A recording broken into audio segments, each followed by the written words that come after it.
Hello, I don't know you, and you don't know me. Today is another Istirian video where I'll be recapping, approximately sessions 3 and 4. I don't quite remember, but yeah. So we start as the party approaches the cave of the kobolds.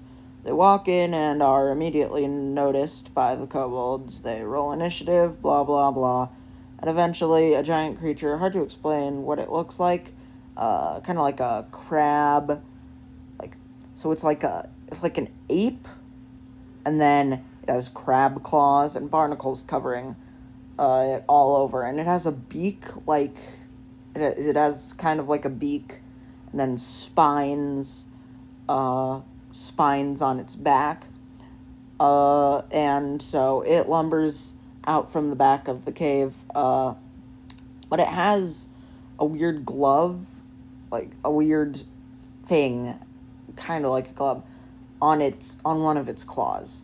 It's like a lump of flesh that's covering the claw, and it reaches out, and tentacles from the end, like they kind of look like where fingers would be on a normal human hand, reach out towards Dell, until it and the glove thing is ripped off of the creature's hand and forces itself onto Dell's hand, and he can't get it off. Uh, when this happens, the creature bows down, and all the kobolds do the same. One steps forward and introduces itself as Bartholomew. He explains that he and the kobolds were pirates back in the days of something before the sea that used to be the island of Ramses dried up, because Ramses used to be a sea. I kind of copied Tatooine in that sense, but yeah. So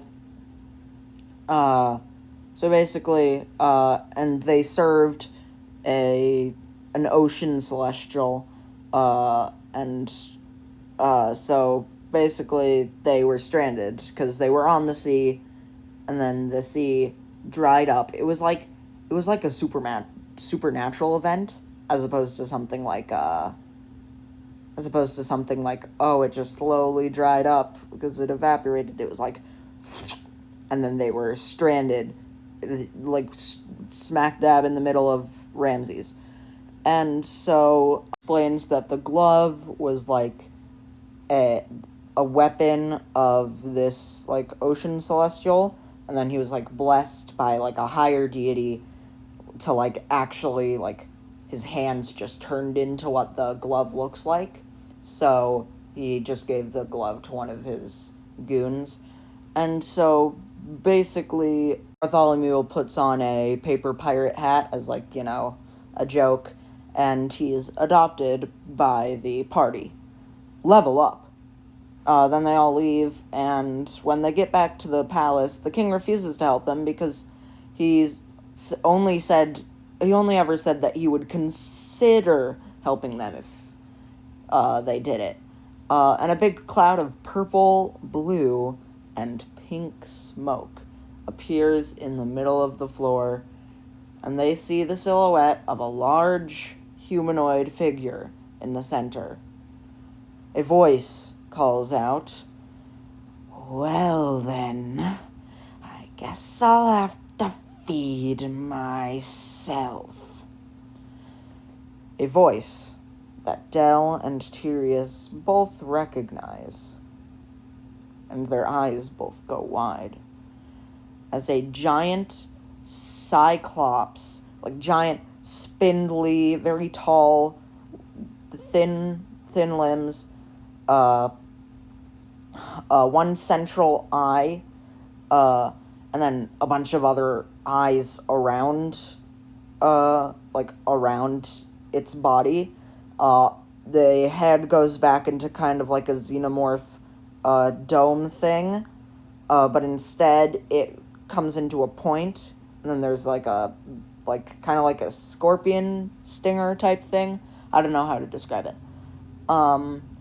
And so then the central eye splits open again, kind of like a second eye inside the eye is opening, but instead it's a mouth.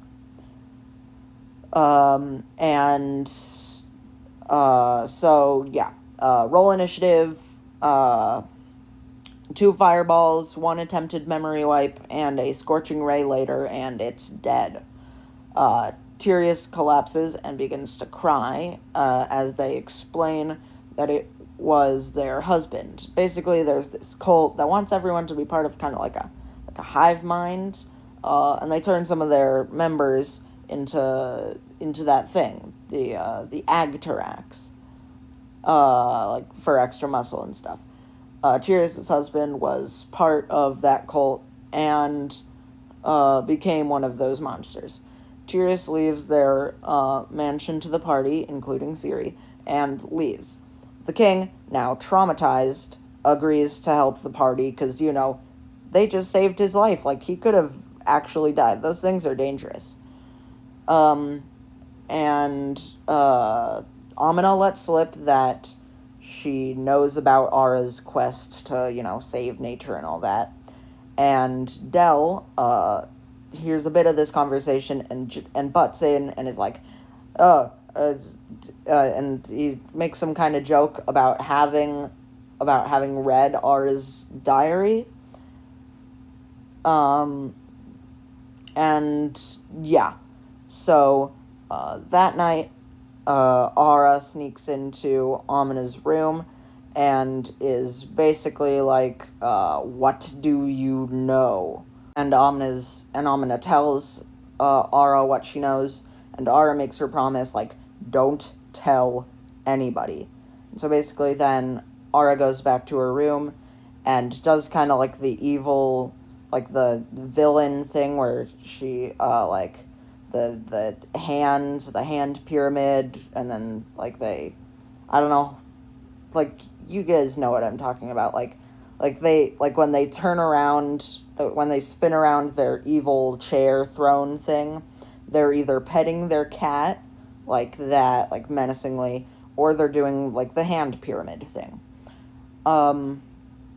And she says, now to deal with Dell. The next day was the next session, and Ara and Ren's players were absent, so they didn't do much/anything. Basically, Dell wakes up and tries to call Tirius on Ciri. However, since Tirius left the mansion, they no longer have access to Ciri. I mean, the party has access to Ciri, but Tirius doesn't, because Tirius uses they, them pronouns. It's hard, it's confusing, I know. So, instead, Dell receives a call. He picks up and hears, hello, Dell. I am the Lord of the Ocean. I have come to talk with you. You see, your parents are alive. They are loyal to me. They worship me. And the crash of the ship was their attempt to travel to my domain, where I could grant them more power. They arrived successfully, but you were lost and presumed dead. At this point, he is interrupted by Dell, who previously, when fighting the Agterax, or after killing it, joked that he had his parents' kidneys.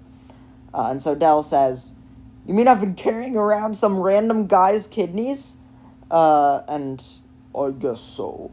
But you see, we heard tell of the destruction of the Agterax in Aurum, and the adventurers that killed it. We heard that you were alive and living in this mansion. We thought we would contact you to ask you some... And it cuts out. Dell goes downstairs, and he and Amina prepare for the road, heading to the transportation capital of Ramses, Etik. They get there, and now Ren and Ara are back because it's the next session. Amina immediately goes looking for a bar and finds a brewery that only serves vodka. It's a vodka shop. She sits down next to a human in armor and a cloak, who's just chugging his vodka, like, glug, glug, glug, glug, glug, glug, glug, glug, glug, glug, glug. So Ara deals with Dell and basically says, "What do you know? I have Dell's player roll a percentile die to see what amount of Ara's backstory he would have known. He basically knows all of it.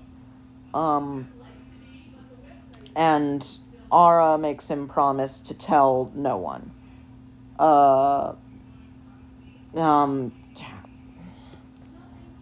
all meet up with Amina at the bar, and as a fun game, Dell takes Bartholomew and grapples him with the claws, as like a fun game where Bartholomew tries to like break out of the gauntlet. And so then when Bartholomew does escape, he goes back to his official place of residence, which is sitting on Amina's head, and finds a note which he gives to Amina. The note says, "Meet me in the right alleyway." Amina leaves the building alone and walks down the alleyway towards a figure cloaked in shadow. The figure steps forward once. They have curly brown hair, a cloak, a standard tunic under the cloak, and a knife at their belt. A knife that perfectly matches Amina's, except for the fact that the figure's has a gold coin carved into it, and Amina's has a harmonica carved into it. As the figure steps forward once again to reveal their rather goat-like legs, and Billy Glitterhooves emerges from the shadows. And that's where we're going to leave it off for next time, because I'm a sucker for a good cliffhanger ending, and I am very tired. Anyway, see you next time, and bye.